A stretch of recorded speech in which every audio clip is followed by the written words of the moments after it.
نبی علیہ السلام تا چالو چې د حضرت علی بچے پیدا شو سار وقتی زر په تلوار ورغی ویرو باسه معشوم ما تا وخایه حضرت حسن رضی اللہ معشومو په غیږ کې ول یو زنانه راوړه وی سیب داده وی نومم ولا سیخه دی وی حرب په عربی کې جنگ ته وی جګړې ته وی عرب خو ډېر زورورو نو بچو له به داسې قسمه نومونه کېښودل وی نه دا حرب نوم ټیک نه دی د لزه نوم اکدم حسن معنا خشته ښکلې وی دی خو ښکلې دی خشته دی نو حسن نوم یې وله کېښود او حضور پاک په خپله خوله مبارکه کې کجوره واله او هغه کجوره راواغشته دلې په خوله کې واله چې لومبی د حضور پاک لاړې مبارکې د ده وجود ته داخل شي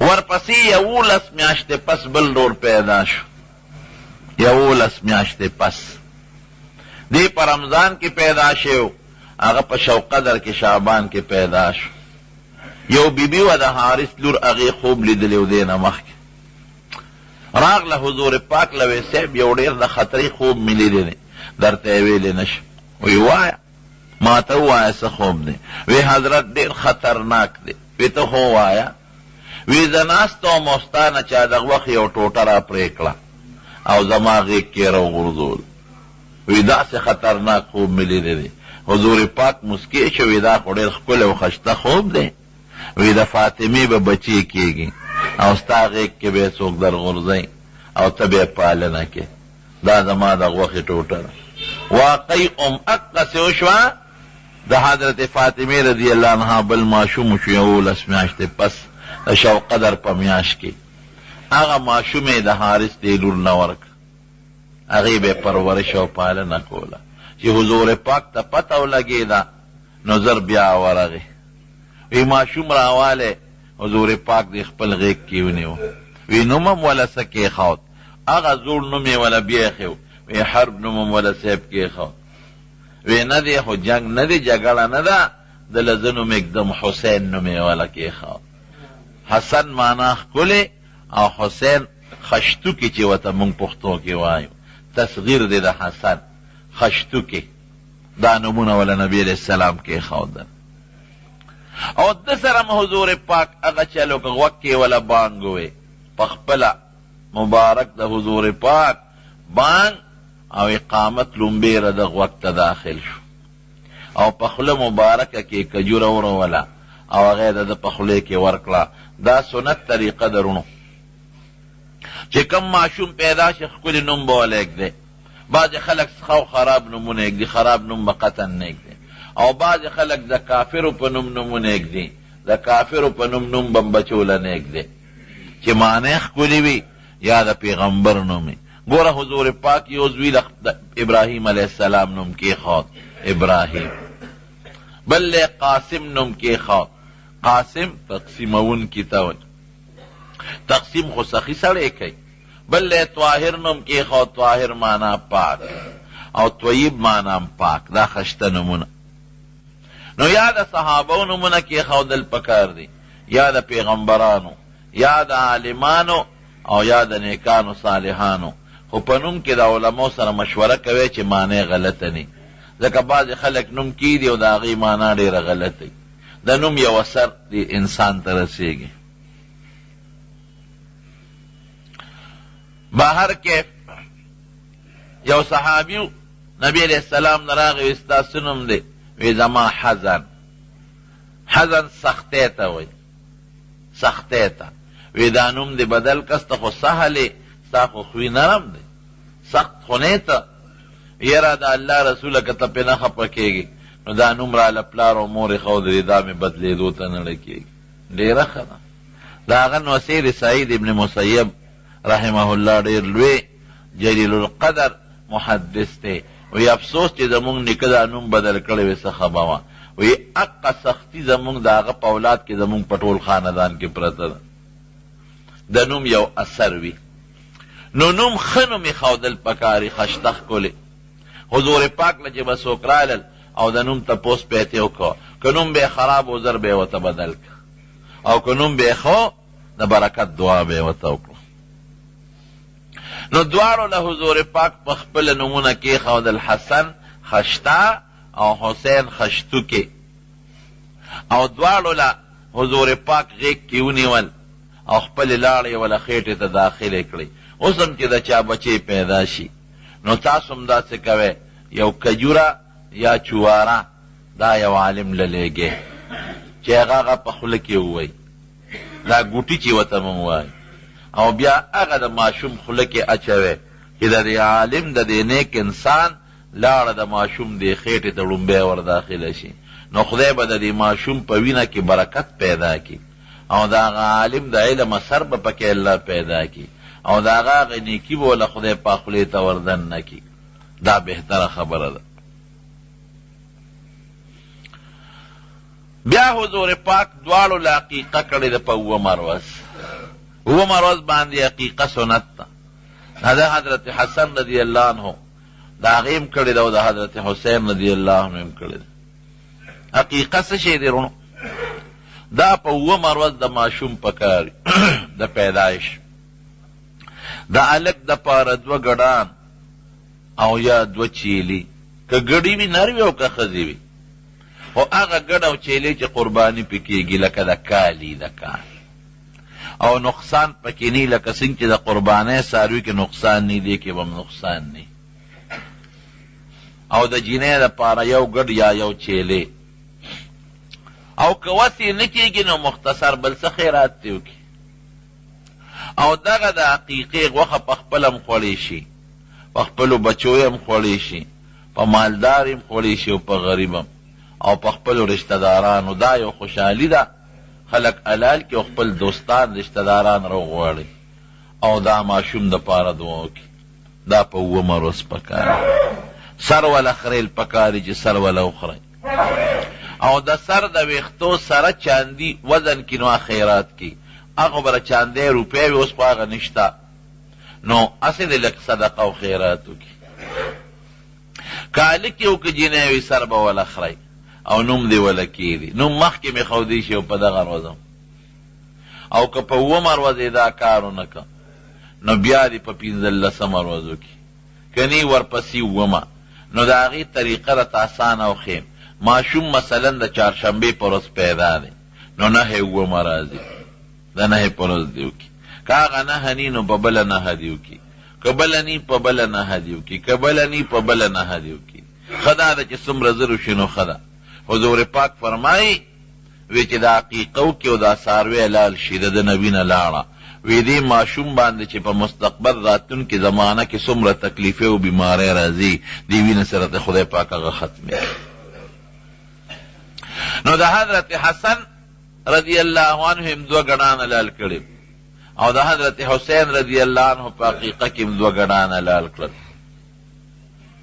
دواړه ماشومان لوېدل او حضور پاک به ځان سره کېنول. حضرت اسامه ابن زید رضی الله عنه فرمایي وی نیمه شپه وه، دا د حضور پاک د مرئي زوی و د غلام، وی نیمه شپه وه، وی یو ځل رالم، وی پیغمبر علیه السلام په دې غیږ کې سپراتو او څادر یې تاو کړی، مکمل پټو، د ما ساجت و. وی ما چې خپل حاجت پوره کړه تپوس مې دې وکړه حضرت د دې څادر لاندې څه دي، د غیږ کې م څه دي؟ وی څادر یې تې لر کړه نو په یو پتون حسن ناست او په بل حسین، دواړه ناست. وی ما ته وی ای اسامه زما دې دواړو سره ډېره مینه ده او تم ورسره مینه کوه، او دعا وکړه خدایه زه دې دواړو سره مینه کوم، الله تم ورسره مینه وکړي، او چې څوک دوی سره مینه کوي الله تا هغوی سره مینه وکړي. دونه محبت یې ورسره. یو ځل کور ته نبي علیه السلام فاطمې کره راغی، اواز یې وکړ یا ماشومان څه شو؟ نو دوی په خاورو کې لوبې کولې، وجودونه څښا شوي. نو فاطمې رضی الله عنها مناسب ونه ګڼله چې د خاورو خیرن نبي علیه السلام له لاړ شي. نو زر یې په لمبولو شروع کړه چې ورېږه ویې لامبوم، او خشته جامې ورته واچو مزېدارې چې بیا نبي علیه السلام له لاړ شي. نو وخت تیر شو، نو نبی علیہ السلام واپس را روان شو، جمعات ته راغی، منبر باندې کېناست، تقریر یې شروع کړ. دواړو ته مور خشته جامې واچولې او پاک یې کړل. وی ورشه بابا در پس راغلی و آواز یې درته کو. دواړه په منډه جومات ته رالل. حضور پاک تقریر کو دغه وخت کې او صحابه ورته ډېر زیات ناستو چې دی جومات ته رالل، نیغ پیغمبر علیه السلام لراتلل، نو ماشومانو تیندکونه خوړل. نو حضور پاک منبر کې تقریر په ځای پرېښود او ورکوز شو.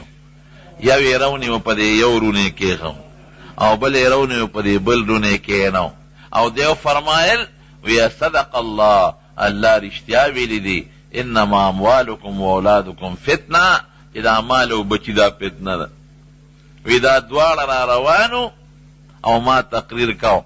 وی دواړو ته چې مې وکتل صبر مې وکړو خو بیا ټینګ نشم، نو تقریر مې پرېښود او دواړه مې روچت کړل کې مې نو ګوره تقریر نه وویستم. دونه یې ورسره محبت او مینه بې انتها محبت.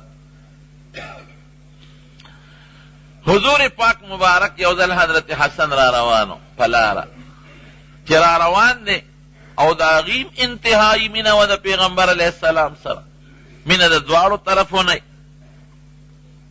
نو پیغمبر علیه السلام یو صحابي وی حضور پاک زر په لاره کېناسته. وی مې چې دا ولې کې او لاسونه یې خواره کړل، داسې یې خواره کړل.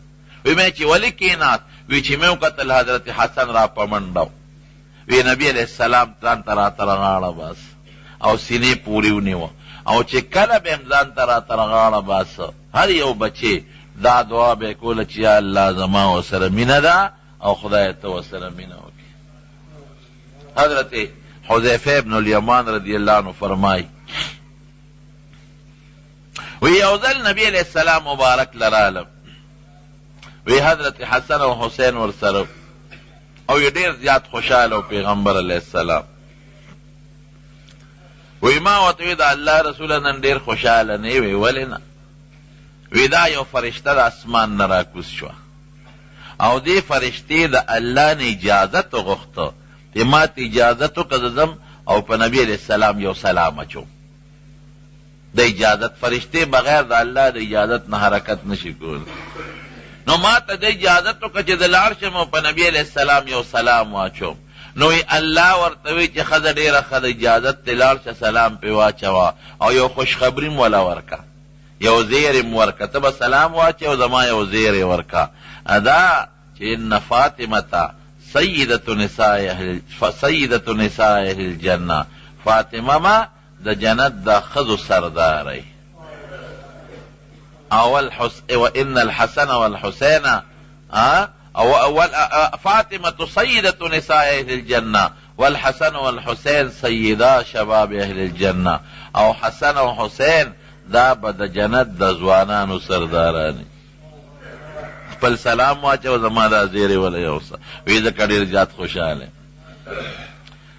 بعض علما وی جنت کې وار سړی ځواني بوډا پکې نشته. یو ښځه راله بوډۍ حضور پاک له وی دا الله رسوله ما ته دعا وکړه چې ما خدای جنت ته داخله کړي. حضور پاک ورته وخاندل وی بوډیګانې خو به جنت ته نه ځي. نو دا پریشانه شو، وی هسې مونځونه کوم روجي نیسم چې جنت ته نه ځم. اوس چې پوه شو نبي علیه السلام چې ښځه خفه کېږي، وی تا به خدای ځوانه کړي نو جنت ته به ځې، د بوډاوالي په شکل کې به نه. نو علما لیکي وی جنت کې بوډاوالي نشته، هلکان به هم ټول ځواناني او ښځې به هم پیغلې به. که څوک په دنیا کې بوډا مړ دی هلته به ځواني، یو عمر به د ټولو جنتیانو، نه به پې بوډاوالی راځي او نه به عمر تېرېږي. دنیا کې عمر تېرېږي، هلته عمر تېرېدل نشته. نو د دې نه دا معلومه شوه چې څومره ښځې دي د ټولو سرداره فاطمه ده، ځکه ځوانانې او پیغلې خو به ټولې، او چې څومره سړي دي د ټولو سرداران به حضرت حسن او حسیني د نبی علیه السلام نه پس. او څوک بله معنا کوي، هغې وي د دې دا مطلب دی چې کومې ښځې په پیغلتوب کې مړې شي ځوانې، او کوم سړي په ځوانۍ کې مړه شي د هغې به دوی سرداران به. بهر کې حضور پاک ته دا د الله د طرف نه وحی راغلی ده او خوشخبري او زیری راغلی دی چې ستا دا لور به د جنت د ځوانانو ښځو سرداری او دا دواړه بچي به د جنت د ځوانانو سړو سردارانې. خدای پاک وله خویونه هم ډېر خشته ورکړو، شکلونه هم خشته. داسې اتفاق الله برابر کړو چې حضرت حسن رضی الله عنه د پیغمبر علیه السلام د دې نوم نه پورته وجود سره یو شانتی و.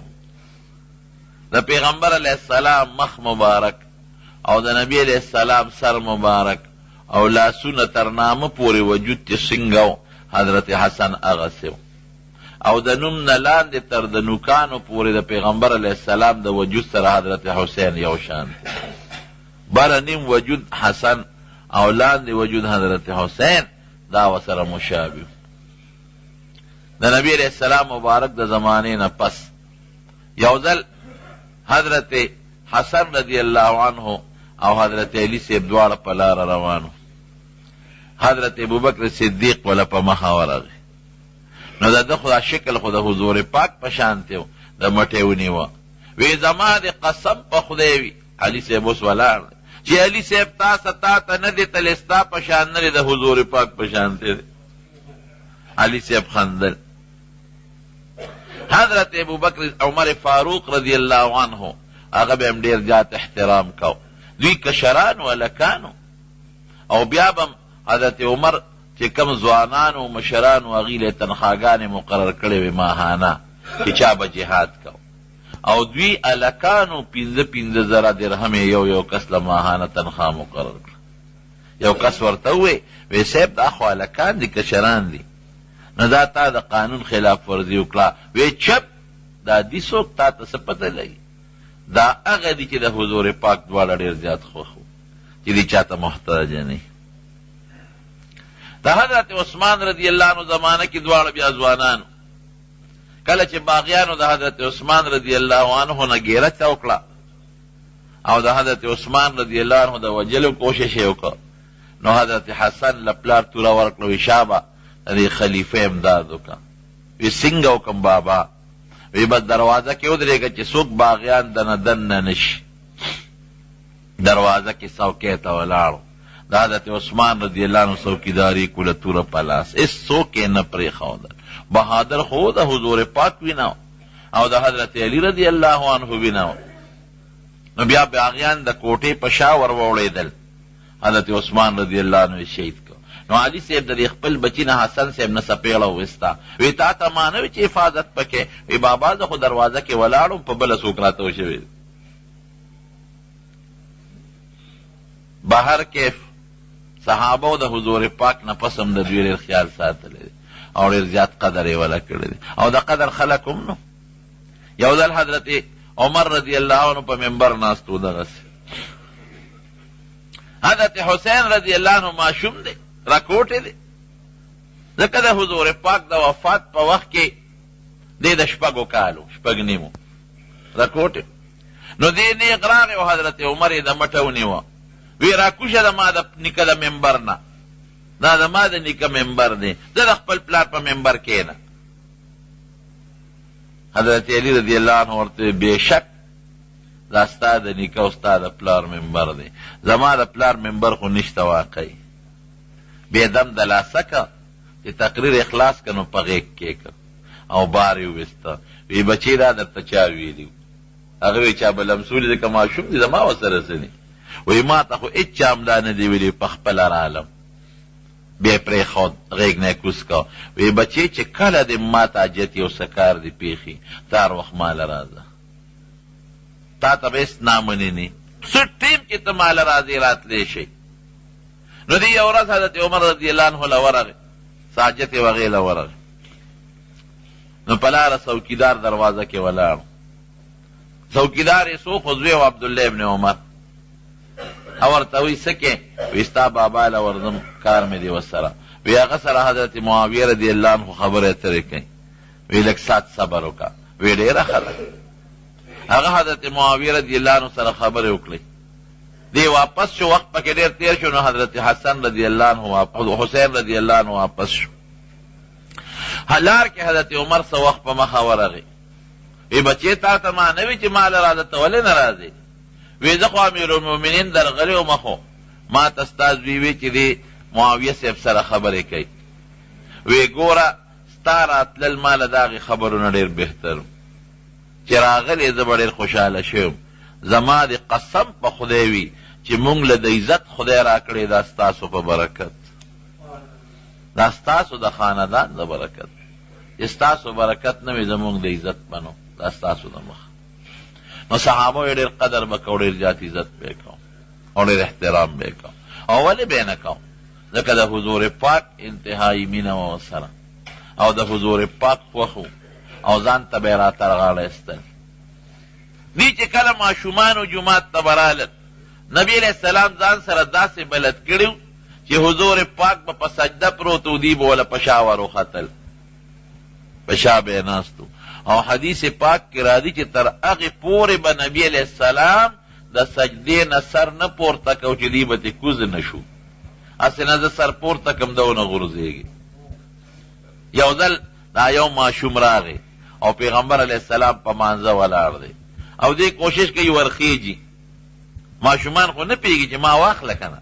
وی نبی علیہ السلام د مانځه په دوران کې په دې لاس ونیو او په دا خپله اوږه د پاسه یې کې.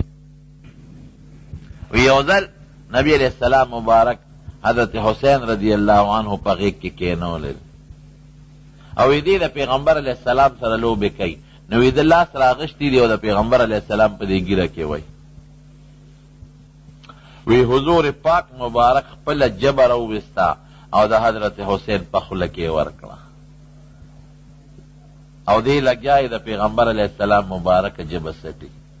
دې نه مبارک خلک نور کېدی شي شونډې به یې وله ښکلولې او سترګې به یې وله ښکلولې. او چې کله به د سفر نه راغی نو فاطمې رضی الله عنها کره به ورغی، یا ماشومان راوباسه.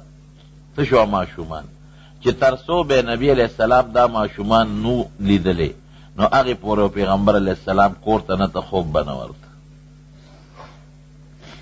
لیکن زړونو د زمانې تېرېدو سره په دې دنیا کې ازمایښونه امتحانات ډېر راځي.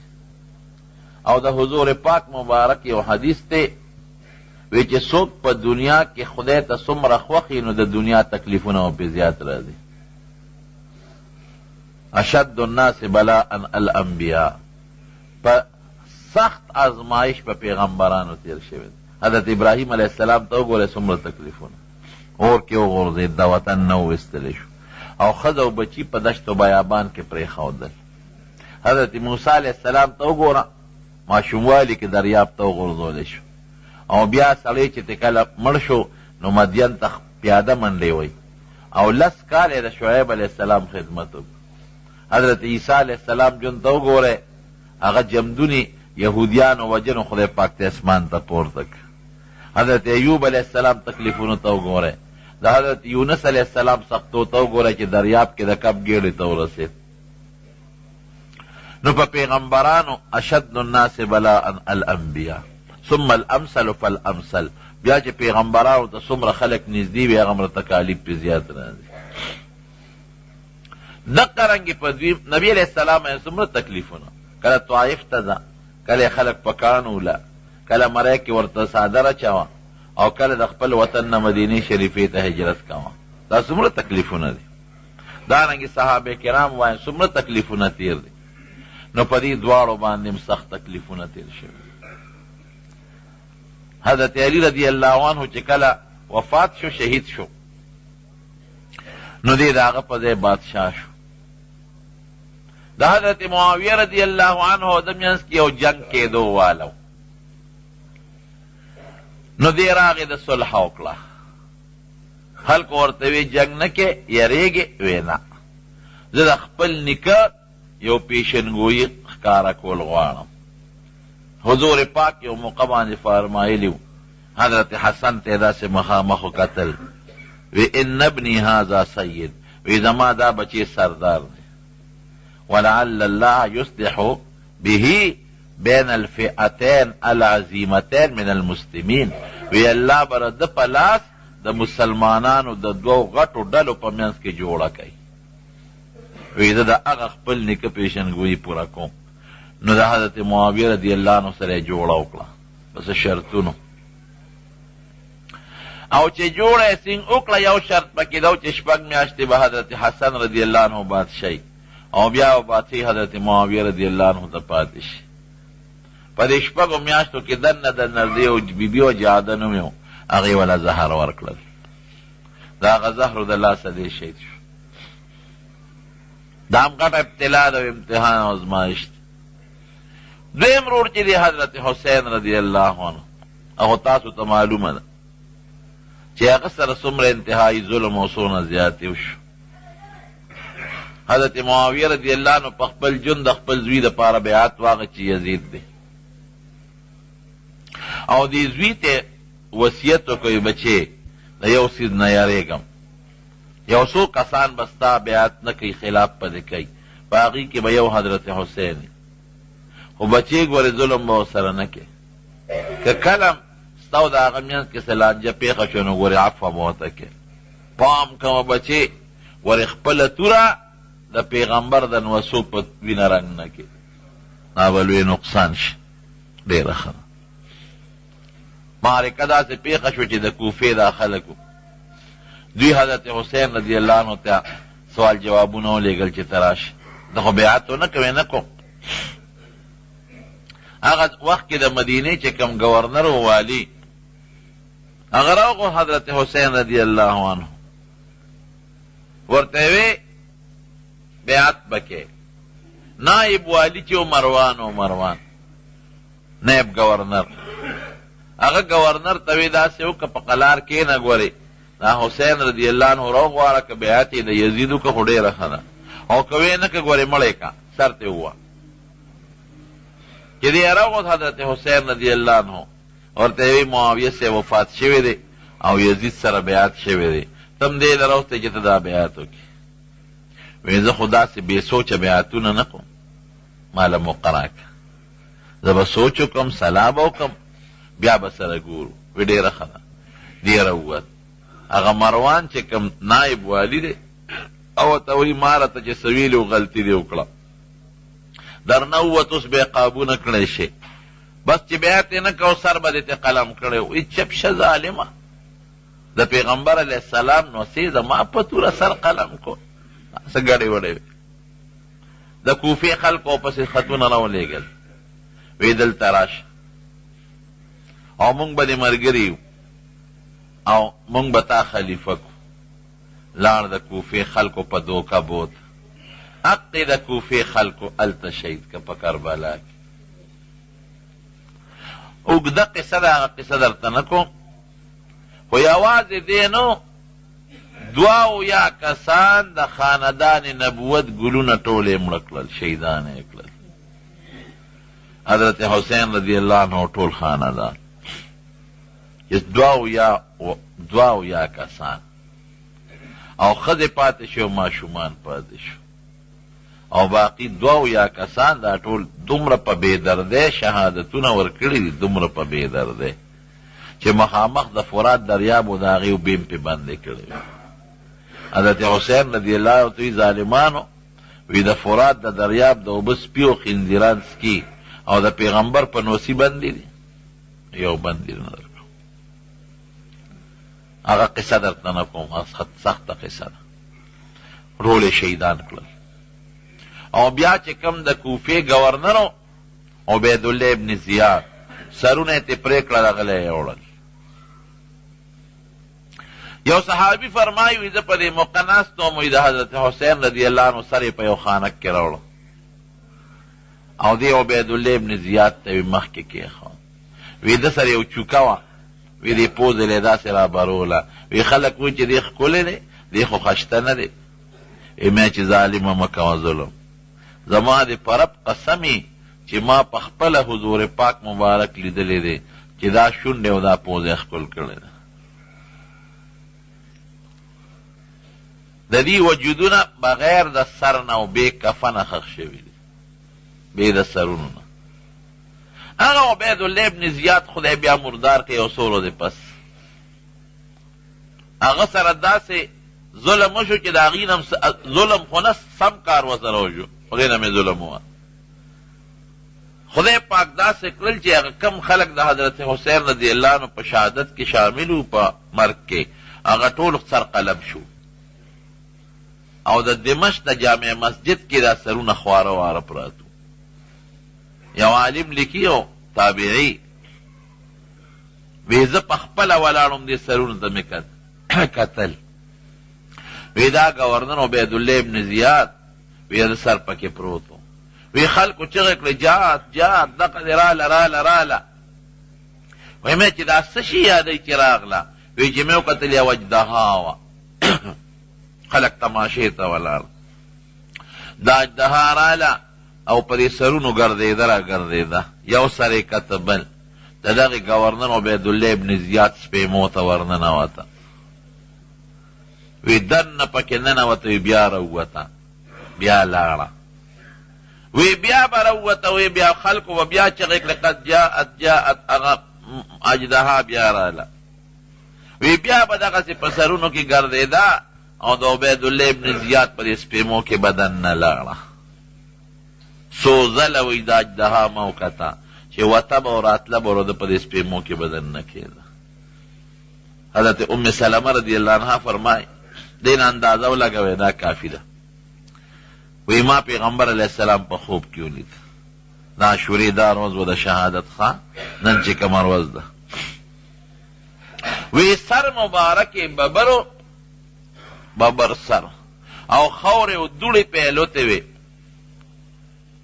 او یو شیشه وه ورسره، سر مبارک باندې دوړې او خورې لوتې دي. وی ما او ډېر پریشانه دی.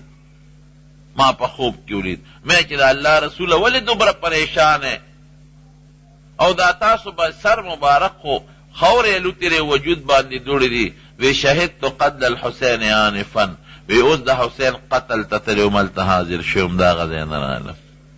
مشکات کې شته. او لاس مبارک کې د حضور پاک یو شیشه و پکې وینه وه. وی دا زما د نوسي د حسین وینه ده. دا دومره ظلم شوی دی. اصل کې دارونو د یهودیانو سازش. بعض خلک منافقان ځان ته به وي مسلمانان او دنه کافران، د هغې سازش پکې شامل. ګنې داسې وجودونو له د انسان لاس ورتلل سوال نه پیدا کېږي. خدا یو ټکې دی چې کله د انسان د زړه نه د خدای یره پورته شي شرمخ شي شرمخ. چې شرمخ شو بیا دې نه د انسان پروا کوي، نه د پلار کوي، نه عالم کوي او نه د نیک سړي کوي. بیا د انسان د مرګ د چرګوټي نه ورته آسان ښکاري. اصل چیز د خدای یره ده. نو چې څوک د حضور پاک سره مینه کوي، محبت کوي، د هغه لاس په سینګ د حضرت حسین ښکلي وجود له ورشي. دا سرونه بیا یوړل یزید له شام ته، هلته تحفه کې ولېږل. الله اکبر. او چې څومره زنانه وې دی م وله بوتل. عبیدالله ابن زیاد ته چې کله دا پیش شو که نه، دا سرونه م ورته پیش شو. څومره عجیبه ده. او دې سرونو سره ورته هغه زنانه د نبوت د خاندانم پیش شوې. څوک د پیغمبر علیه السلام د تره نوسي و اولادو، د حضرت عباس نوسي بچي او د حضرت حسن اولادو، د حضرت حسین بچي، د فاطمې رضی الله عنها بله لور و پکې زینب. دا څومره ظلم دی چې دی مو ضرور دی او د هغه چې کوم شهدا یې د هغې سرونه هم پراته دي. دی ورته پیش کړل. وی خوشحاله شوی، دی ورته غږ نه کوي. وی ستاسو دې مشرانو له خو خدای سزا ورکړه. حضرت زینب ورته غصه شوه. ورته یې وی نه، مونږ د ایمان دی چې د الله را طرف نه څه مقدر و هغه وشو، او زما دې مشرانو له الله سزا ور نکړه، الله شهادت د فاسقانو په لاس ورکړ. او زه پې خوشحاله یم چې دا د خپل نیکه سره ملو شو، هغې سره ملاقات وشو. یو پکې جمدې پاتې والی ابن حسین، د حسین رضی الله عنه زوی علی امام زین العابدین. وی دا څوک دی؟ وی دا زین العابدین دی. وی نوم یې څه دی؟ وی دا علی د حسین زوی دی. وی دا پکې ولې جمدې دی؟ دا مړکې. وی چې دا مړکې لفظ یې ووی نو حضرت زینب د خپل رواره ته را ترغاړه وته. وی ظالمه په دې دومره وینو موړ نه شوې، او چې دا مړکې مونږ سره څه کوې؟ زمونږ خو بل څوک نارینه نشته. تا له رحم نه راځي د تو څنګه مسلمان یې؟ ته خو کافر یې، مسلمان نه. وی کافران دا دي چې دا کمړه دي، زه کافر نه یم. وی پیغمبر باندې د ایمان شته چې په پیغمبر د چې ایمان نه هغه کافر وي، چې په پیغمبر د ایمان د پیغمبر د خاندان د ښځو خیال ولې نه ساتي؟ علی زین العابدین علی ابن حسین رضی اللہ عنہ ورته وی ما که وجنې نو یو خبره درته کوم چې دا ټول ماشومان دی او ښځې دی او جنکې دي، د خدای لپاره څوک امانتګر وګوره چې دی خو مدینې ته ورسوي، څوک به دا رسوي؟ نارینه ورسره یو نشته. نو بیا یې پرېښود، غږ یې ورته ونه کړ. دا هر څه په تحفه کې یزید له ورسول شام ته، چې هغه له ورسېدل اپې خفه شو. هغه وی دا خو انتهایي ظلم شوی، دې ظالم ته خو ما دا نه ویلي چې داسې ظلم کوه. او دام حقیقت د تاریخ لیکلي چې د یزید په کور کې لوی ماتم شو، زنانو یې جړل، ځکه د دوی د پیغمبر علیه السلام د خاندان سره رشتې وې. دا خو ډېر ظلم وشو، دا خو ډېر زیاتې وشو. نو یزید هم پرې د خفګان اظهار کړی دی، او بیا د دوی ډېر قدر کړی دی او ډېر زیات عزت یې وله کړی دی، او هغه سرونه ډېر په قدر خښ کړي دي، او دوی له جامې جوړې او څوکیداران ورکړي دي، مدینې شریفې ته یې رخصت کړي دي. خو دا یو غلطي د هغه نه هم شوې ده چې ګورنر له سزا نه ده ورکړې. پکار دا وه چې دغې ظالم ګورنر ته خو یې سزا ورکړې وه که نه، یا چې څوک د حضرت حسین رضی الله عنه په قتل کې شامل و چې هغوی له سزا ورکړي، چې هغوی له خو یې سرونه قلم کړی وې که نه، نو هغوی له سزا ورنه کړه. د دې وجې نه خلک د ته په ښه نظر نه ګوري. بهر کیف دا یو آزمایش و، او دا آزمایش په دې خاندان نبوت تیر شو. د عاشورې ورځ باندې دا 2 یا ګلونه دا د عاشورې په دې ورځ باندې شهیدان شوي دي. نو بعضې خلک د عاشورې دې ورځ ته سپېره وایي او په دې ورځ ماتم کوي او په دې ورځ تورې جامې چوي. دا خبره نه ده. د عاشورې ورځ سپېره نه ده. یو انسان د جمعې په ورځ مړ شي، د جمعې ورځ سپېره نه ده، هغه انسان بختور دی چې خدای وله جمعه ورکړه. نو دا ما تېره جمعه درته ویلي و، د عاشورې د ورځې فضیلت مې درته ویلي و چې 10 پیغمبرانو له خدای پاک په دې ورځ خوشحالۍ ورکړې دی. نو که دا 2 یا کسان په دې ورځ باندې شهیدان شو، نو دا بختور و شهادت خو د انسان دپاره ډېر لوی بهتر شی دی. سړی چې شهید شو نیغ په نیغ جنت الفردوس ته لاړ، او چې کوم سړی شهید شو روح یې د بدر او د احد شهداو سره ملاویږي. نو شهادت دا د صحابو او د دغې تابعینو د نیکانو خلکو مطلوب شي، او د الله نه به یې غوښته د شهادت سوال به یې کوو. نو دوی څک د ظلم ورسره وشو، انتهایي ظلم، خو دا شهادتونه هغوی ته په دې ورځ میلو شو. نو دوی بختور چې دا شهادت ولا خدای په دې بختوره ورځ ورکړه. داسې نه ده چې دا ورځ سپېره ده، ورځ نه سپېره کېږي، دا ورځ بختوره ده. ما درته تېره جمعه ویلي ما په دې ورځ روژه نیول پکار دی چې څوک نه ویشي، او په دې ورځ باندې خپلو بچو له فراخه رزق ورکول پکار دی. نبی کریم صلی الله علیه وسلم فرمای من وسع علی عیاله فی نفقته یوم عاشوراء وسع الله علیه سایر سنته. وی چې چا خپلو بچو له په دې ورځ فراخه رزق ورکړه، دله به خدای پاک ټول کال فراخه روزي ورکړي. د حدیث راوی دی حضرت سفیان، هغه وی موږ پې تجربه کړې ده، وی چې څنګه نبی علیه السلام فرمایلي مقسم منتې ده. نو په نن ورځ خپل بال بچله فراخه رزق ورکړي، او د حضور پاک د دې مبارک نوسو د هغې متعلق که څوک ښېګړه کوي نو ادا دي چې صدقه وکړي، خیرات وکړي، او د هغې ثواب هغوی ته وبخئ. دا بهتره خبره ده. باقي قبرونو له تلل، په قبرونو اوبه چول، روجې چول، مسوره چول، دا د شریعت خلاف عمل دی. مقبرې ته خپلو قبرونو له دا نه چې په نن ورځ به دی او په بله ورځ به نه دی، هره ورځ سړی تلی شي د عبرت دپاره او د دعا دپاره چې هغې ته سړی دعا وکړي، او د تلاوت دپاره چې څه تلاوت وکړي او د هغې ثواب ورته ورسوي. دې دپاره سړی تلی شي هر وخت. دا نه چې د عاشورې په ورځ به ځم او په بله ورځ به نه ځم، او نه د عاشورې په ورځ ماتم پکار دی. ماتمونه په شریعت کې نشته. هر انسان چې وفات شي او دې مړ شي 3 ورځو پورې د هغه وارثان د هغه تعزیت کولی شي، او له 3 ورځو نه پس غم ختم. خدای پاک دا اخترونه ولې مقرر کړي دي؟ دا راکوټ اختر او لوی اختر او دا مختلفه خوشحاله دا دې دپاره چې په انسانانو غمونه راځي، چې دا اخترونه پې راشي دا غمونه به ختم شي، خوشحالي به وکړي. بهر کیف دا ورځ سړي ته د دغه پاکو خلکو پاکو بچو د نبی علیہ السلام د هغوی غم راښکاره کېږي، را تازه کېږي.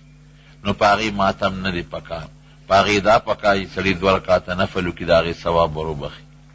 یا صدقه او خیرات وکړي، صدقه مالدار لم ورکولی شي او غریب لم، خپلو بچو لم ورکولی شي او رشتهدارانو لم، او صدقه وکړي او د هغې ثواب هغوی ته وبخي. دا کار پکې وکړي، دا عمل. هغه عمل مونږ له نه دی پکار چې کوم د شریعت او د سنتو خلاف وي، په هغې الله هم خفه کېږي او د الله رسول هم پې خفه کېږي. بعضې خلک یې که نه په دنیا کې دا ملنګانې او څخه بینتې دي او چا سره شپیلی په لاس کې وي او چا سره بیزو په لاس کې وي، هغه ګډی او شلیللې جامې وي او د مانځه وخت یې دلته غواړي خیر غواړي کچکول وسرئ. خلک وایي دا لوی سړی دی، دا اړوم لوی سړی نه دی. لوی سړی به مونږ هغه ته وایو چې الله ورته لوی سړی ووایي، د الله رسول ورته لوی سړی ووایي او شریعت ورته لوی سړی ووایي. دې مونځ نه کوي څنګه لوی سړی شو؟ نه که نه وي ملنګي اختیار کړې ده او دولت یې پرېښی دی. ما یې دې ته لویوالی نه وایي. حضرت عثمان خو دولت نو پرېښی رضی الله عنه، عبدالرحمن ابن عوف رضی اللہ عنہ خو دولت نو پریخی. دولت پریخودل خو کمال نه دی، د دنیا شلیدل جامع غستل خو کمال نه دی، او کچکول پلاس کې ګرځول خو کمال نه دی. سوال حرام دی، قطعی حرام. سوال به نه کوې، د مخلوق نه غوښتنه به نه کوې، او دی خو کچکول پلاس ګرځي، یو ځای دانې غواړي او بل ځای غنم غواړي او بل ځای کیوړه غواړي، او د دې غنمو دانو د پاره کله بیزو ګډه، یو کله شکر کې چغې وي، یو کله شپیلی وي. دا د کوم ځای نه کمال شو؟ د شریعت خلاف، د پیغمبر علیه السلام خلاف او د الله خلاف. مونځ نشته او دست نشته، دی ملنګي کوي دی ملنګي که نه؟ په ملنګۍ سړی کمال ته نه رسی. که یو سړی غریب دی، جامع نشته، پیزاري نشته، او دی ورسره خدای یادوي، دی ورسره تهجد کوي، دی الله یادوي او د الله ذکر کوي او خدای ته ځان نږدې کا، دا د خدای په نږدې قدرمند دی. نو زمونږ په اصطلاح کې عموماً چې کوم سړی مالدار خاني وی دا د خدای نه لرې دی. نه، هغه مالدار او خان چې هغه د الله عبادت کوي، هغه مالدار او خان چې حلال نفقه ګټي او په حلال ځای کې لګي، هغه خان او مالدار چې حج لذي عمرې لذي، جماعت کې امداد کوي، غریب سره امداد کوي، گاونډي سره مدد کوي. قسم دې دغه کم ملنګ چې بیلماز او بیودس او سوالګر او خیرمار دی، د هغه نه ځمکه ډکه که د خدای په نسې دا مالدار بهتر دی. او هغه غریب چې د پروزې دره کې نه لګي او شلیدلې جامع چولې ده، مونځ کوي او دس کوي او خدای رضا کوي او ذکر کوي. هغه خانان چې هغوی مونځ او دس نه کوي، خدای نه یادوي، حلال حرام نه پیژني، هغه یو غریب د دې خان نه ځمکه ډکه هغه ته غوره دی. نو یوازې ملنګي او غریبي دام کمال نه دی، او یوازې پیسه ګټل دام کمال نه دی. ګوره دولت بر دنیا بے شکه ګټي. یو صحابي دی د حضور پاک حضرت سعد ابن معاذ رضی اللہ عنہ، دی د یو قبیله سردار دی، اوس قبیله به ورته وي. یو ځل حضور پاک مبارک له په مخه ورغی، نو د دواړو جهانو مبارک سردار ورسره مصافحه وکړه، لاسونه یې ورسره میلاو کړل. نو چې لاسونه یې میلاو کړل، د دې صحابي دا لاسونه سختو. څوک چې کار کوي کوداله وی، سسکوره وی، دا لاس یې لغوندې کلکي. د دغه صحابي لاسونه سختو، کلکو، دا ځای نه کلکو.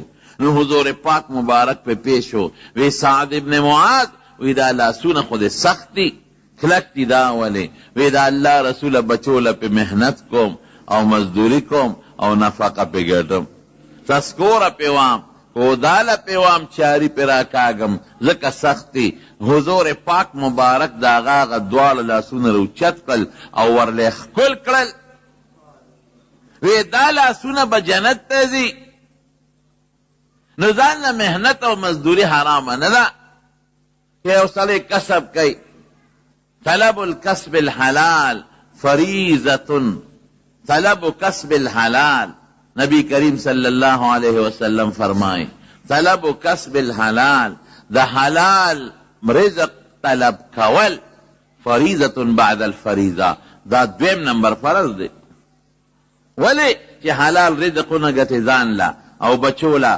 روجہ بسنگونی سے وجود بلت کمزوری او بچی بلی منسنگا کئی او تبا منسنگا کے او تبا غریب سر مدد سنگاو کے او حج لبا سنگلار شے او زکات بسنگ ور کے او صدقہ بسنگ ور کے او جماعت بسنگ جوڑ کے او دا گاونڈی مدد بسنگاو کے دا خوالا کی چی سلیب سر پیسائی او دولتی والا نو زمارونو مال گٹل دا نہ گناہ دا نہ جرم دے عبد الرحمن ابن عوف رضی اللہ عنہ پس صحابوں کے مالدار او حضور پاک تم پتہ دا چی مالدار دے چکل وفات شو سمر مالدارو چکل وفات شو نو داغا مال تقسیمے دا نو سالور بی بیانے وی نو یو بی بیے وی ویزا پا میراس کی پورا عیسا نغوارم مال پا دے نقد مال کی لگون دے شیرا کے نقد مال کی پوٹے را کے پورا نہ پاسونو کے غوارم او نہ پا گڑو چیلو کے غوارم او نہ پا اخانو کے غوارم او نہ پا کورونو پا زمکو پا باغونو پا جائداد کے غوارم پا نقد مال کی پوٹے گوندے شیرا کے نور میں جت نشتا نو اتیا ذرا اشرپے والا ورکلیں بلکہ یو دے کی سلورنی مشلی ذرا رازی اتیا ذرا اشرپے یو اشرپے نن سبا دا بلو پیسو دا سلگونو نیم قیمت زیاد تے لکا اشرپے دا سرو ذرو سے کباوا نو دا دین کروڑون روپے جوڑے گی کروڑون دے دا خزی پوری سا نا دا پوری سے دا سلیخ سلور خزی نو دا یوی پاکی دو دیرشم ایسا کیے گی اسے دو دیرشم کے دا نو کدے دو دیرشم ایسا نو طول مالے سونا شو حضرت طلحہ رضی اللہ عنہ سر سونا مالو صحابی دے دمرا مالو پخوا خدا کاغذی روپے نوے ڈبلی روپے بوے نو آغا اکثر زن کے دے با ابے سپاکولے نو دا سفید طریقے سے جوڑا کرے وا دمرا نوے چلاس کے راوالی یا نوکران ورتکین یو سپے کی پا میدان بے واچولے نو اوخان او قچر او خربے پہ گردول چی داغی پخپو دا پاکی جو سپاجی اندازو لگے وے سمرا مال دا خدای ندے پریخے مال دولت گناہ ندا خو خدای با سر نپرے دے اللہ با نپرے دے رجالن لا تلہیہم تجارت ولا بیعن عن ذکر اللہ قرآن شریف کے اللہ فرمائے صفت کئی وی بیعم خدا تجارتم خدے دکانداریم خدا نوکری ملازمت سڑے کئی دام خدے او دا دنیا کار روزگارم خدے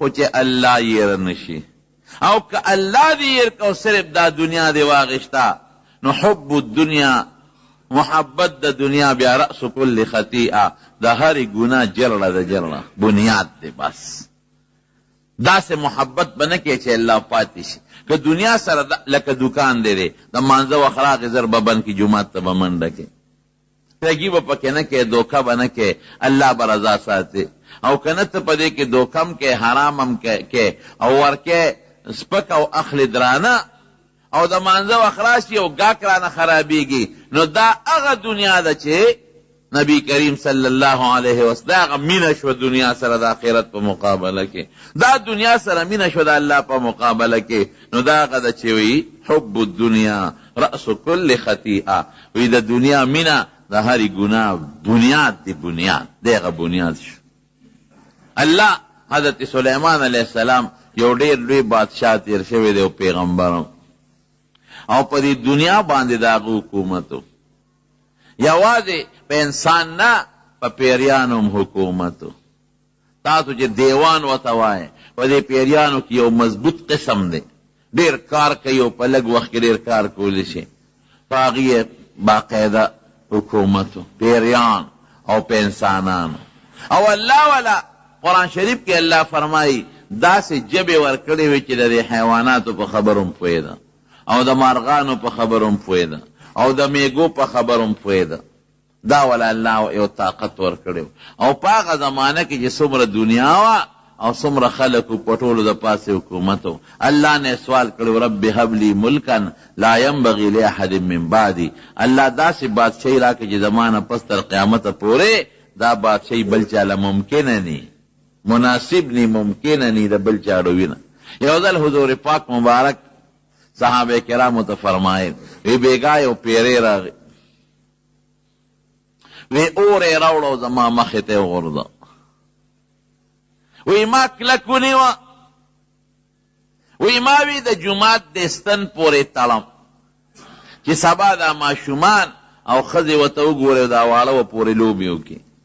وی بیا مې د خپل ورور سلیمان علیه السلام دا دعا را یاده شوه چې رب هب لی ملکا لا ینبغي لاحد من بعدي، چې الله داسې بادشاهي راکړي چې بل له مناسب نی. نو د هغه په پیریانو او په شیطانانو په دې بادشاهي وه. نو مې که دې زه نیسم خدا زما په د بادشاهي قایمه شوه، د لاس لاندې مې راغی. نو بیا زما د ورور د سلیمان علیه السلام په دعا کې یو پوټی کموالی راته فرددته خاسئا، نو ذلیله مې خوشې که چې ځه نه دې تړم. نو دې پیریانو باندې بادشاهي وه. ګوره څومره بادشاهي یې ده. دې پیریانو به وله کار کو، یعملون له ما یشاء من محاریبه او وتماثیل وجفان کالجواب وقدور الراسیات. دا غټې غټې دې پیریانو به وله کار کو. نو غټې غټې لوی لوی پینې او لوی لوی خانکونه به یې وله جوړول او آبادی به پې جوړول، آبادی غټ غټ او تصویرونه به پې جوړول. هغه زمانه کې د تصویر سازۍ اجازت و چې محل به یې جوړ که نو ځای په ځای به یې په هغې کې خشته خشته تصویرونه جوړ کړل او خشته خشته ښکلې ښکلې نقشې به یې پکې جوړې کړې. یعملون له ما یشاء من محاریب او دا غټې غټې بلډینګونه به یې پې جوړول. دا خدای پاک دل یو بادشاهي ورکړې وه، پیسه ډېره وه چې پیرې دې تابع شو بیا د څه کمې دی. بیت المقدس یې جوړاو، لګیا دي انسانان هم پکې کار کوي او پیریان هم پکې کار کوي. او پیریان به تلل په دریاب کې دننه به یې پې غوټې والې وی د دریاب د مین نه هیرې او جواهرات او ملغلرې راوباسئ. دریاب کې دننه څو غوټې والې شي او شا به په دې غرونو ګرځی او چې کوم خشته خشته کاڼې او تیږی هغه راغونډوی چې په دې جومات کې ولګو. ښکلې ښکلې اعلی ماربل او مزیدار مزیدار څیزونه دا به پیریانو راوړل. زمونږ پښتانه وایي که نه وی پیریانو ته غزنې څه دی، په یو سیکنډ کې یو ځای ته بل ځای ته رسېږي پیریان او دا ټول تعبیر. نو تاسو دې نه اندازه ولګوئ چې مالداري څونه شوه او بادشاهي یې څونه لویه ده. لیکن یو ځل د جهاد دپاره اسونه یې ورته راوستل. وی اسونه چې څومره دي دا حاضر کې، اسونه یې مخامخ ورته ودرېدل. نو ډېر اعلی اسونه او قیمتي مزیدار. دې شورو دې د دې اسونو معاینه کوي، په چا لاس راکاږي، په دې غاړه باندې، د چا په ملا باندې، او ډېر زیات خوشحاله دی ورته. الله دومره اسونه دې راکړي دي، څومره اعلی قیمتي خشته مزیدار. دې کې د مانځه وخت شو او د مونځ وخت لا مونځ پاتې شو. اوهو قرآن شریف کې الله فرمایي دا څه شو، دې د دنیا مینې خو زه د الله نه غافله کړم. فطفق مسحا بالیمین والعناق. وی ورشه توره روانه دا ټول بالالوم پرېږدمې نه. ګوره دنیا خوښه وه، په دې اسونه جهاد کو او د دنیا بادشاه دی او دا اللہ نے غختم دا داسی تے غختی دا وی داسی براکے چی تر قیامت پوری دا بلچانی او اللہ وی بالکل میں والا ورکلا خوچ یو منستی داغی اسونو دا وجہ پاتی جو طول اسون علال کلل طول زبح کلل علال کلل دا خیرات تے جسم رخل کی خرے ولی اللہ نے غافل اکلل رجال لا تلہیہم تجارت ولا بیع عن ذکر اللہ دنیا بری دا اللہ نے غافل کئی کلا بل تحبون العاجلہ وتذرون الآخرہ اللہ وی دنیا میں خوخہ کردے دا وخیرت بیر کردے اخیرت با یہ رہنا اللہ بنے رہے نو دنیا بدا ندا اسم نشتا حضرت زبیر رضی اللہ عنہ دا حضور پاک دا ترور زیرے دیر لوی صحابی دے او نبی کریم صلی اللہ علیہ وسلم فرمائی لکل نبی ہر پیغمبر یو خاص مددگار مرگری وی حواری وتوی و حواری الزبیر زما خاص دوست او خاص مرگری حضرت زبیر دے نو دا نبی کریم صلی اللہ علیہ وسلم دا ترور زیرے او دا بی بی دا حضرت زبیر او دا حضور پاک بی بی دا خوین نیم دی حضرت عائشہ صدیقہ دا دا نبی علیہ السلام مبارک بی بی وا او حضرت اسماء رضی اللہ تعالی عنہ دا دا حضرت زبیر بی بی وا نو خد دا دوار خوین دی چکل وفات شو پا بخاری کے پا جلدسانی کے اوگد حدیث تے او گران زیم دے گران دا وصیتو که خپل زوی تزوی رو مختا اے بچے پا ما قردون دی گوری دا قردون بخلاص ہے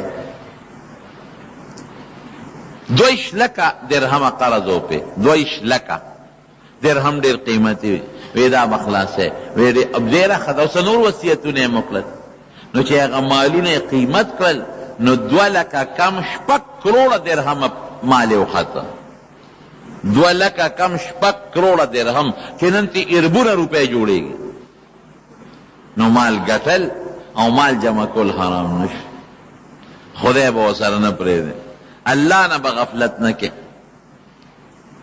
منگ دا مال اثر کرے دے خدای پرے خیر حالانکہ دا مال او دولت کدی مالم خوخین خدای و نساء خدای تا توجہ ورکا ذکر دا مال او دولت او دا عمر او عزت خدا اللہ پہ اختیار گنا ذکر حضرت سلیمان علیہ السلام حضل پلارت میگی دی پاغانا تکے نو چرا دے میگو که مشر میگی دا نو آغی چغوال آوازو که یا ایوها النمل ادخلو مساکرکم اے میگیان اخبلو کورونو تسولو کننو دے لا یحتمنکم سلیمان و جنودهم لا یشعرون سلیمان و دا غلق کر روان دے سنق پیدا باندکی دو چخلام نکی پزان نپوئی گی گوردیر لوی پتے زی روان دی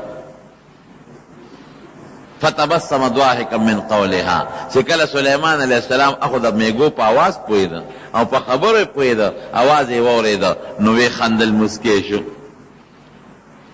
وی خندل مسکیشو امیگیل ورغی وی او خبر در تکم وی سمر خوراک خوری ستا سمر رزق دے سمر خوراک خوری وی پا کال کی او ساس کی او با طول کال کی دا ساس کم سیسا او دا غنم دا دانے یو معمولی غندی صدا دا ما دا طول کال خوراک کی وی رشتیا دے وی یو رعیت تے حکمو کے دا میں گیا والے یو خاص دے کی بند کے کی دا تبارو ندی او دا غس یو دانا یو ونی مخوراکم ورتکے دے یو ساس کے اوبم ورتکے دے یو کال چے تیر شو اگا اوبم اقا سے پاتے وے لگی شان کمی شوے وے او اگا دا غنم داناوم اقا سے دنی میں نزیاتا پاتے وے لگے خوڑلے وے نو میگے زانتا حاضر اکلا وی تک تی ویلی دی رشتیا دی ویلی دی دا غلی خوراک دے وی اغوارا سغوارا چے دل درکم ستا چی سخوخ ایمان اغوارا چے درکم وی چی دا سغوارم نشراکولے چی دا سغوارم نشراکولے وی دا در کوم سکما میوہ دے پکار دا او کم خوراک دے پکار دے وی خیو شیدن اغوارم تکلا شرا کرانا وی اسدے وی زد دی عمرن و رزقن وی عمر امرال زیاد کو روزی امرال زیاد کر دا دو سیزونن اغوار زما چکم عمر دارال زیاد کا وی دا خو میں پوز کے ند او جدسونا روزی خورم داسې طاقت راکه اوس یو غنم په کال کې خورم چې بیا 2 خورم 3 خورم 4 خورم اوس د یو ساس کې یو سس ټول کال کې خسکم نو چې بیا یو چاټی اسکم وی دا خو مم په وس کې نه وجود کې دله تبدیلی نه ژم راوستی وی هسې وی چې وغواړه چې درکم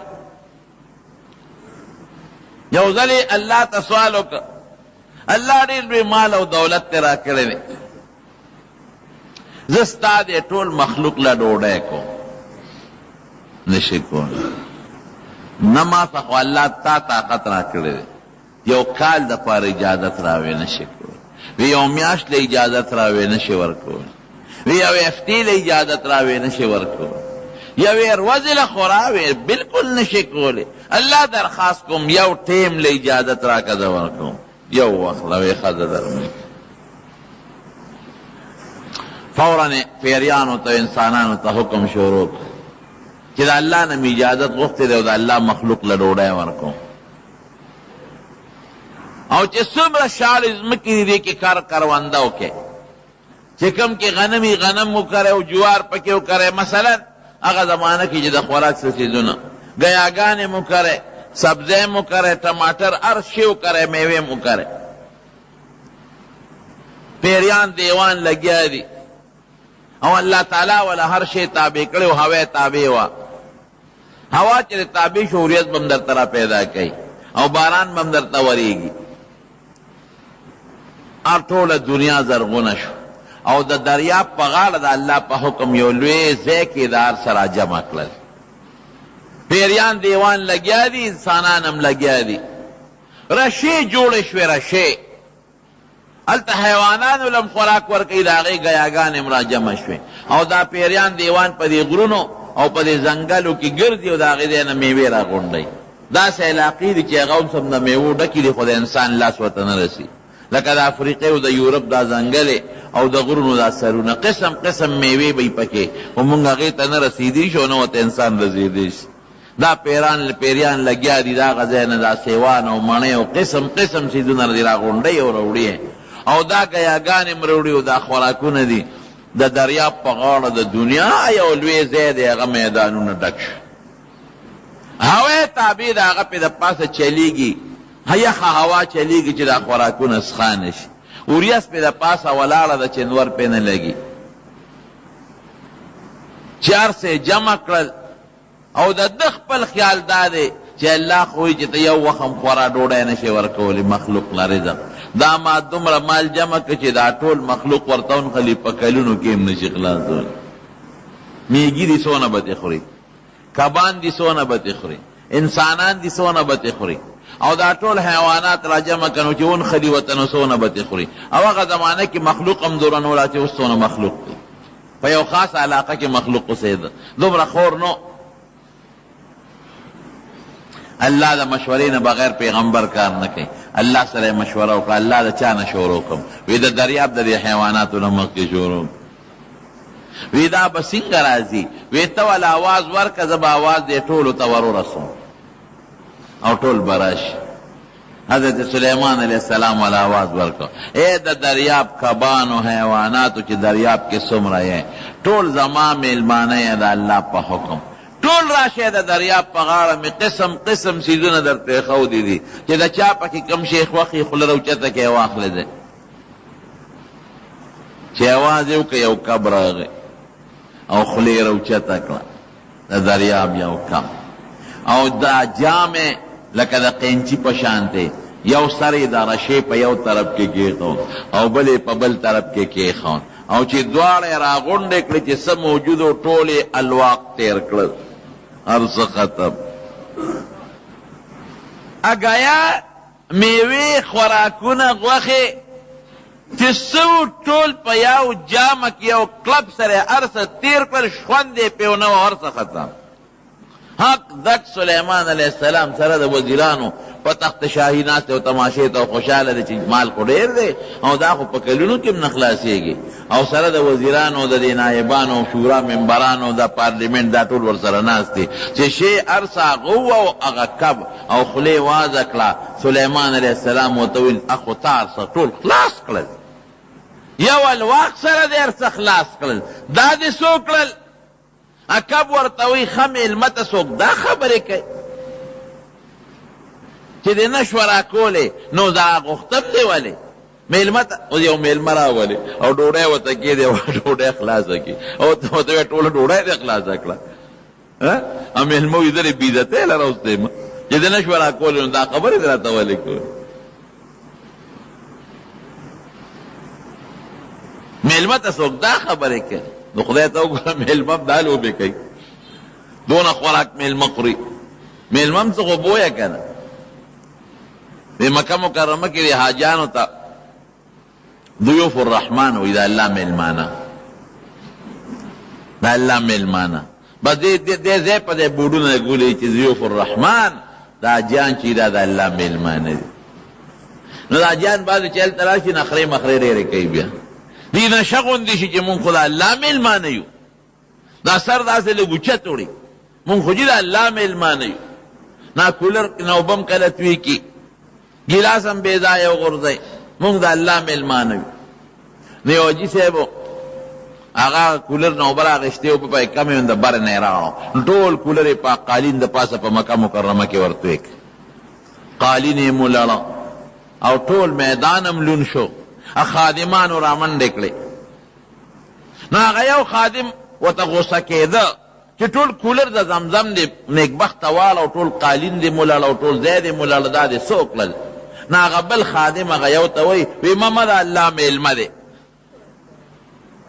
غوسه ورته مه کوه د الله مېلمه دی نو زه خوا کې بل کولر ته ناست وم مې ټیک ته دی خو د الله مېلمه دی بېشک د مېلمه خلک لحاظ کوي خو مېلمه به هم د کور به خیال ساتي که داسې خو نه ده چې یو مېلمه راغی ورته وایې دا مېلمه دی او مېلمه د په بیټک کې د پاسه غول کوي په دری نو دا مېلمه به د کوربه خیال ساتي او کوربه به د مېلمه خیال ساتي نو دا مېلمه ولې ظلم کوي چې غونډ کولر زمزم یې واړو او د حرم مقدس ځمکه هغه قالین ټول په اوبو باندې لتال کړ نو مې ټیک ده چې دا مېلمه دی بېشک د مېلمه به سړی قدر او لحاظ کوي خو مېلمه خو به هم درته په بیټک کې په قالین متیازې نه کوي خو به ته په قالین د پاسه لاړې نو تو ګیرې به هم خیال ساتي نو د مېلمه په کوربه حق دی او د کوربه په مېلمه حق دی نو سلیمان علیه السلام هغه کف ته وایي وی هر څه دې خلاص کړل نیکبخته دا دې څه وکړل ما خو د دنیا د خلکو له به څه ورکوم وی مېلمه ته څوک داسې وی لکه دا ما ته چې دی ووایي وی هر څه دې خلاص کړل اوس به څه کېږي عقب ورته څه وایي وی چې دې نه شوه راکولې ولې دې غوښتم وی دا ما چې څونه وخوړل وی دا دوه وړی راله روزانه الله راکوي دا الله څونه لوی طاقت دی څونه لوی قدرت دی انما قولنا لشيء ان نقول څنګه دی اذا اردنا ان نقول له كن فيكون ته چې غنم کرم نو زه پرې ډېر ستړی شم ته چې غنم کرې ډېر پرې ستړی شي ځمکه باړې نو ډیران باچې نو غنم به کرې نو بخور به کې نو ساتنه به کې نو شپږ میاشتې کم و بیش به پیو لګي نو کله د آفتونو او د ګلین او د الله بوله تخم ورکي دا ځای کې وکړه نو د سترګې پرب کې به غنم کرلی شي او د سترګې پرب کې به زرغون هم شي او د سترګې په دقه یو رب کې به لکه د غرونو غوندې غله جمع شي نو زه ستړی کېږم په کار الله نه ستړی کېږي ما له موده شته چې دا کار به په دونه موده کې کېږي الله له موده نشته نو یې دا چې یو نوړی تا راکړه دا روزانه الله دوه نوړی راکړي وی نن الله تا ته وسپارلم ستا په سوال وی نن به نار ګرځم یو نوړی مې وخوړه او بله نشته نن به نار نه وګرځم کاکا نار به ګرځې لوی شی دی ووایو نار به ګرځي نو رزق د چا په اختیار کې شو د پروردګار د الله په اختیار کې روزي رسان لوی ذات دی او لوی الله دی نو ته د دنیا دپاره الله پرېږدې دا دنیا خو د الله په لاس کې ده دنیا له به الله نه پرېږدې دنیا له الله ولې پرېږدې که دا وایه چې یاره که دا مونځ کوم او دا ذکر کوم او دا تلاوت کوم گاک را نزی او دا اوبه خور دا اوبه می خرابیگی نو خود دنیا دا پارا دے اللہ پریخو کنا، نو دا دنیا خدا اللہ پلاس کردہ سے ونے کے دیر نو دنیا یو مثال در در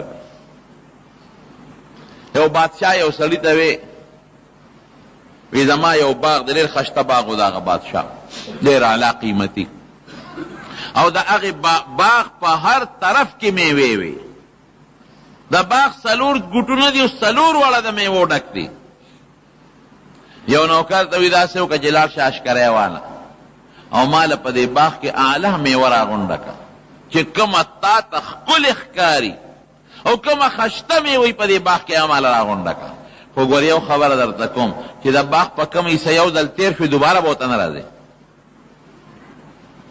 دا باغ پا کم ایسا چی چکر ہو کن او بیا پتا رتاو لگے چی او خودل تا خشتا میورانا پاتو شوا بیا با پس نرازے مخ کی ترالا چی کم میوه دی خوخ شو آمال راغن ڈکا دشکرے کی روڑا خو واپس با نرازے چی کم علاقہ باندر چکر ہو دوی دا خو آسانا خبر وردن ود پا خی طرف پیشو روکلا خی طرف تا چکم دیوالو گوٹو ناغی که علا قسم میوه دیو تاو دره دو لاسو چطوی چی دا میورو شکم دشکره که واچون بیاوی اسنا چی پا غبل گوٹ که دا دین خی ورگا دا نرا شکم اغبل گوٹ لنا چل تلال اغا واقعی نورم مزیدارا اعلا وخا نو دیب گردی پا اغبل طرف کوشش کی چی عالم چی بادشاہ لخوت خشتا میں ورا گونڈکم بیا پڑا کی سوچ کی اسنا پا اغا گوٹ کی ردین خی دکا بادشاہ خو ماتا وی خمی ورا اوڑا دا خو خدخو کی دی چی ردینم خی ورگا دی باغ نشکم اغا بوٹو نشکم اغی لچی ورا غی اغم دیر آلا میں ووا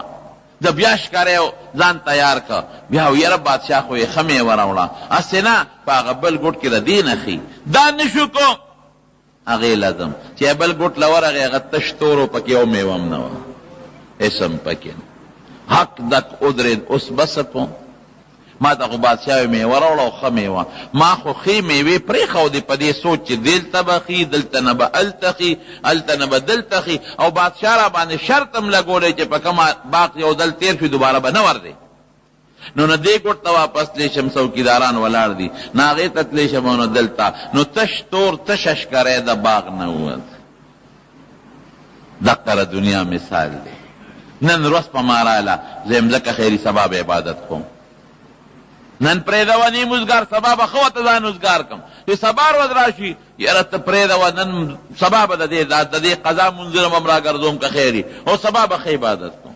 بل رزبکم او واپس خو پا دی باغ دا دنیا نشرات دی چی کمر وز دیو والا باس دا سی باغ تباورا سی پا آخر روز تو خوی نن دا سبا و سبانا بلا رز او دا بلا رز او دا مرگ زن قدن بدا باندی راشی بیا خو واپس دا دنیا باغ تطلیم نشی و اغا وقت بیا عملم نشی کون نو تشتور با خیرت تا دی خو جب دا باغ پا گم گوٹ دا سلی ننوتی و دا غی نیمی و شکولی و نو ٹک پا ورمان کهو که نکهو دا قرنگی دا باغ دا یو رد دا باغ یو طرف تی پکا دی چی مونگ دینا فیده والو مونگ پا دی که اللہ خوشحال لگی و مونگ دا آخرت تا پارا تیاریو کو دا لوی خبر دا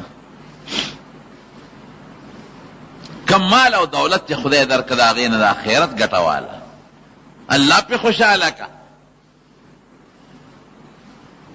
عبدالقادر جیلانی رحمت اللہ علیہ یو دل ناستو یو سلی والا راغی وی سیب داری دیم دیر مالدارو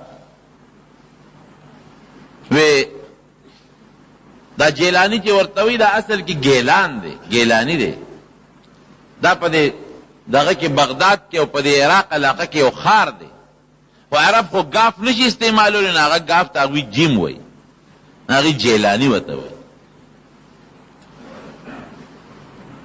نو دے یو ځل ناس دی یو نوکر ولا راغی وی پاکشته کې ستا بلا بحری بیړه کې چې څومره مالو نو کشته غرق شو دی وی الحمدلله نو لک سات پس بیا سړی ولا راغی وی صاحب کشته بچ شو طوفان پر راغی مون خو وړې دا خو نه بچ شو مال دی بچ شو نو دی بیا وی الحمدلله نشي درس اخلاص کنو شاگردان دا ډېر لوی عالم وګوري عبدالقادر جیلانی رحمت الله محض صوفی نو ډېر لوی عالم یو تفسیر لیکي تفسیر جیلانی پشپاگو جلدو کې او ډېر لوی زبردست عالم دی او د امام احمد ابن حنبل رحمت الله علیه په مسلک هم دی، د هغه مذهبي دی. نو شاګرد ته تپوس وکړه درس نه پس وی صاحب وی چې مونږ 4 اصلي ته وی چې کشته غرق شو بیا دې مې الحمدلله، او چې به وی چې د غرق کېدو نه بچو نو بیا دې الحمدلله. نو په غرق کېدو د خدای ثنا وی، په پیدا کېدو د خدای ثنا وی، نه ما په ثنا په دې نه ده وی. وی چې درا اطلاع راکړه چې کشته غرق شو، نو ما خپل زړه ته وکتل، زړه مې د کشته په خپه دی او کنه دی خپه، نو له مې نو خپه، لمه مطمئن اس قسمه خپنو، او لکه می دا شی پروتو چې الله خو ستا مالو تا را کړی ولاړ کنه. اخرت خو نه دي تللی، دنیا لاړه کنه.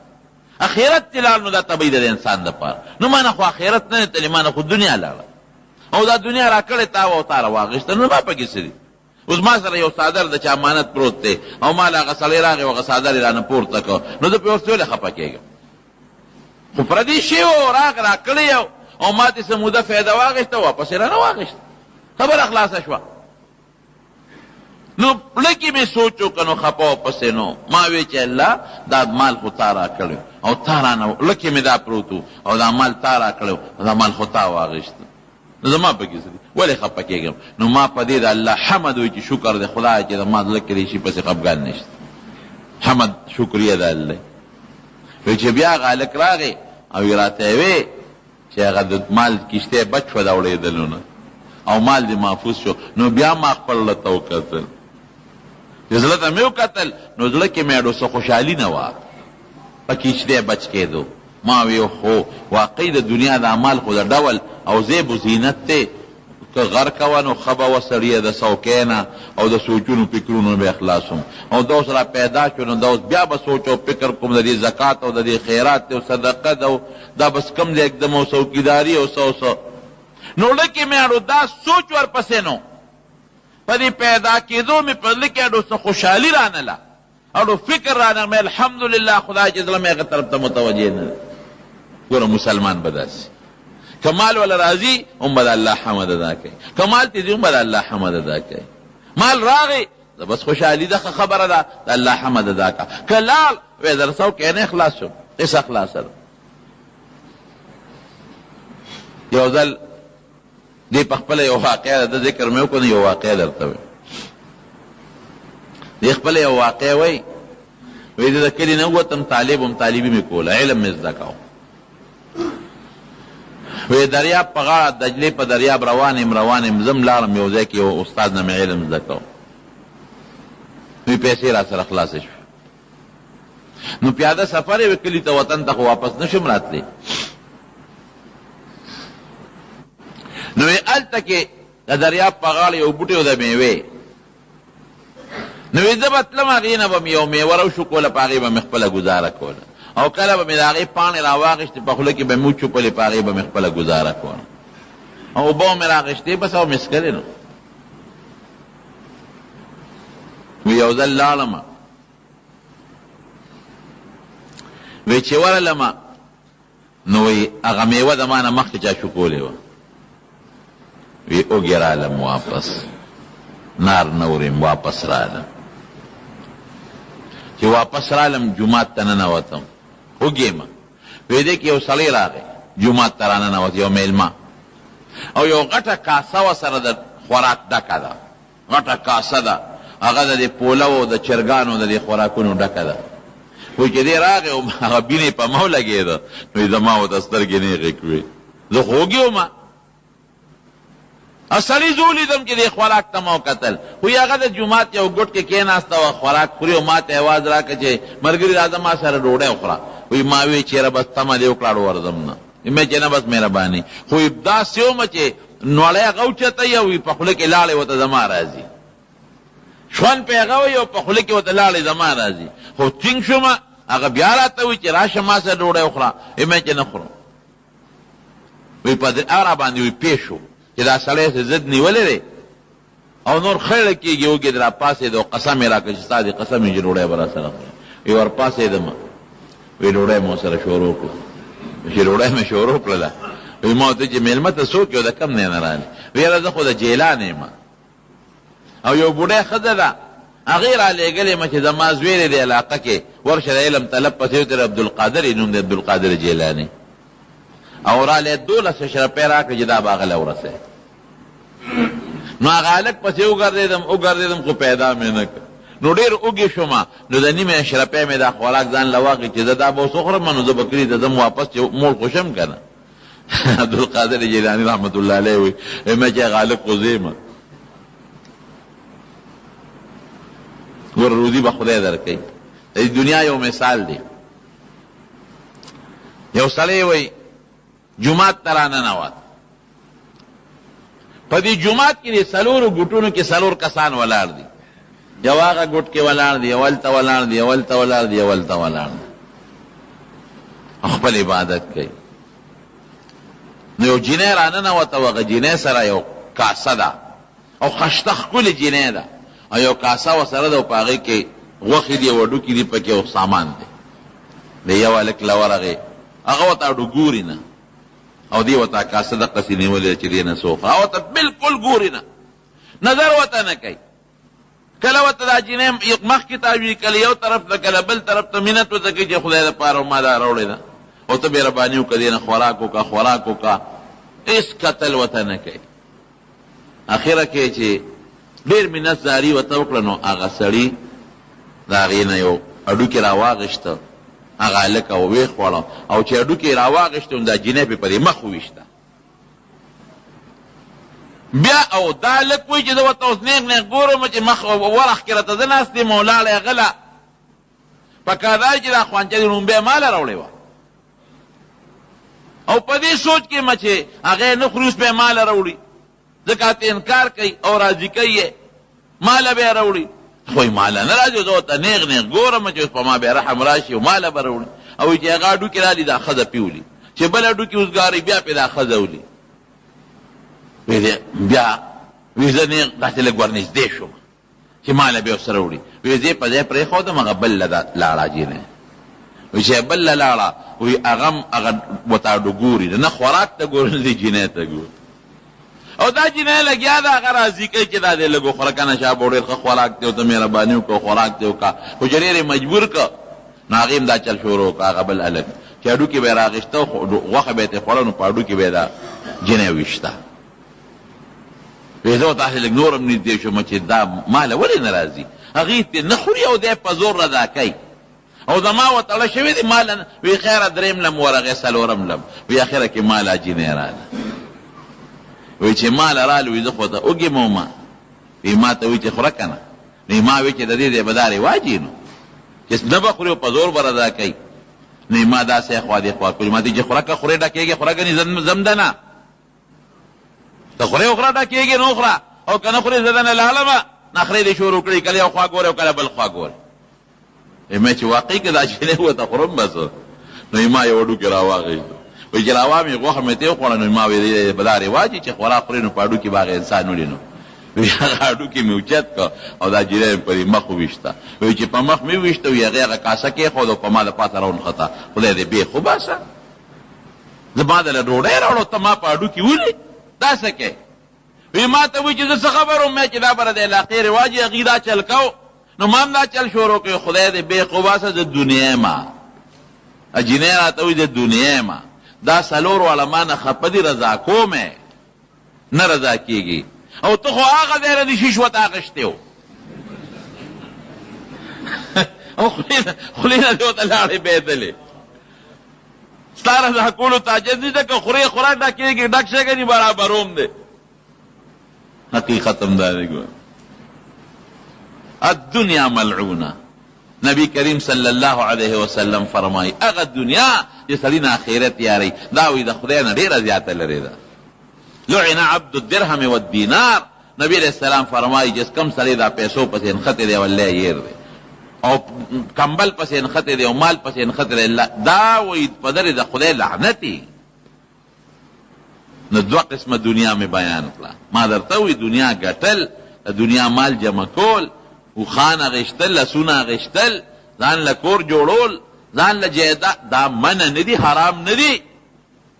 خو یاره چې الله غافله نه کې رجال لا تلهیهم بیع ولا ذکر څنګه دی تجارت ولا بیع عن ذکر الله الله نه بنا غافل کېږي او کما او ما وی چې طلب د کسب حلال فریضه بعد الفریضه لیکن کما دنیا چې هغه ته الله نه تا غافل کړي او منځ در نه پاتې شي او الله دې هیر شي او آخرت دې هیر شي دا خطرناک دنیا ده حب الدنیا رأس كل خطیئه دا بیا د هر گناه بنیاد او جرړه ده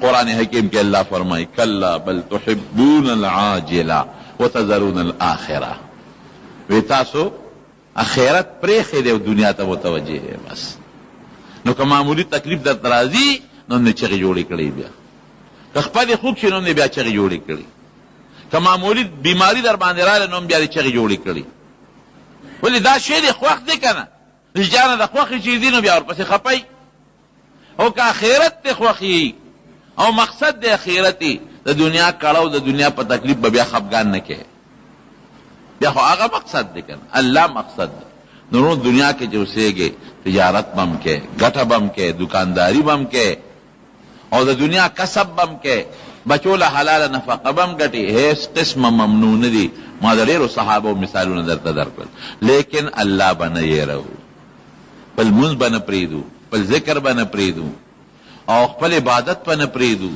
او د پیغمبر علیه السلام مبارک تابعداري به نه پرېږدو او د شریعت احکام به نه پرېږدو او د شریعت په طریقه عمل او په هغې تلل به نه پرېږدو او ټوله زندګي به دنیا له نه ورکوو سبا آخرت له هم ورکوو که نه ټول وخت 40 ګنټې به دنیا له نه ورکوو 40 ګنټو کې به څه الله له هم ورکوو څه به دعوت الله له هم ورکوو څه به دې له هم ورکوو چې مانه الله راضي شي او مانه خدای راضي شي او داسې عمل وکړم چې مخلوق ته دې فایده ورسي نو دا یو مثال دی الله دې مونږ له دعا وکړي د دنیا او د آخر خیر نصیب